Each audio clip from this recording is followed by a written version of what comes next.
بسم اللہ الرحمن الرحیم۔ السلام علیکم۔ حضرت ابو ہریرہ رضی اللہ عنہ فرماتے ہیں کہ رسول کریم صلی اللہ علیہ وسلم نے فرمایا، جب حضرت موسیٰ علیہ السلام کی موت کا وقت قریب آیا، ان کے پاس موت کا فرشتہ عزرائیل علیہ السلام آیا اور کہا کہ اپنے پروردگار کی طرف سے پیغام عدل قبول فرمائیں، یعنی آپ کی روح قبض ہونے کا وقت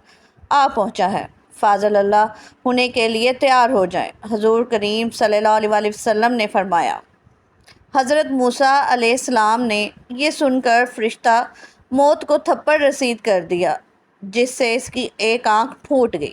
حضور کریم صلی اللہ علیہ وسلم نے فرمایا،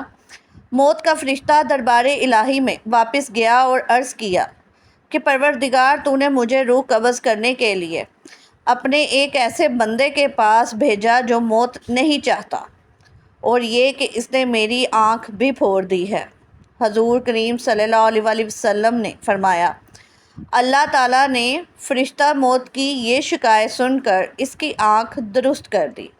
اور یہ حکم دیا کہ میرے بندے موسیٰ علیہ السلام کے پاس دوبارہ جاؤ اور ان کو میرا یہ پیغام پہنچاؤ گے کہ کیا تم طویل زندگی چاہتے ہو؟ اگر تم طویل زندگی چاہتے ہو تو کسی بیل کی کمر پر اپنا ہاتھ یا دونوں ہاتھ رکھ دو، تمہارے اس ہاتھ یا دونوں ہاتھ کے نیچے جتنے بال آ جائیں گے،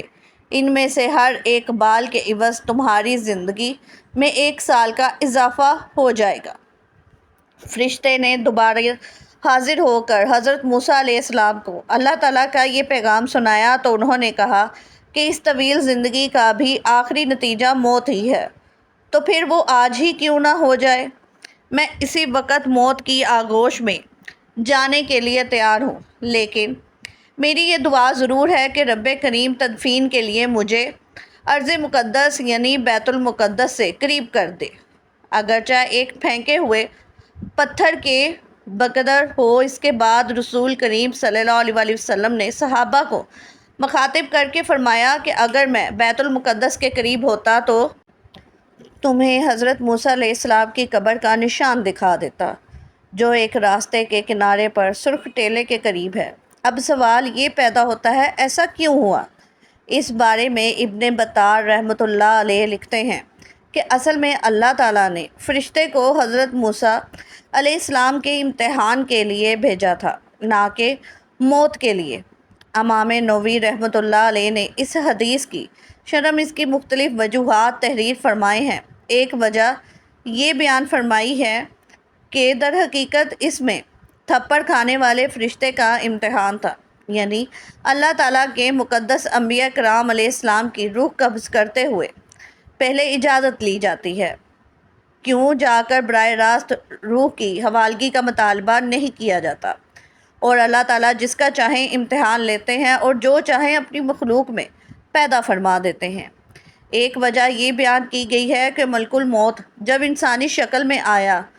اور اس نے روح قبض کرنے کی بات کی تو پہلے پہل حضرت موسیٰ علیہ السلام نے اسے پہچانا ہی نہیں اور انسان سمجھتے ہوئے اپنے دفاع میں اسے تھپڑ دے مارا۔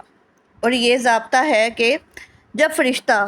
یا جن انسانی شکل میں متشکل ہو تو اس میں اتنی ہی جان ہوتی ہے جو ایک طاقتور انسان میں ہو سکتی ہے، لہٰذا ملک الموت حضرت موسیٰ علیہ السلام کے تھپڑ کی تابنا لفظ کی رب کریم مجھے ارض مقدس سے قریب کر دی۔ حضرت موسیٰ علیہ السلام نے آخری وقت میں یہ دعا اس لیے کی گئی کہ وہ بیت المقدس کے قریب دفن ہونا چاہتے تھے، اور اس زمانے میں وہی جگہ سب جگہوں سے افضل و اشرف تھی، کیونکہ یہ انبیاء کرام کا مدفن اور مزارات کی جگہ تھی۔ اگر آپ کو یہ ویڈیو اچھی لگی ہو تو لائک اور سبسکرائب ضرور کیجیے گا۔ شکریہ۔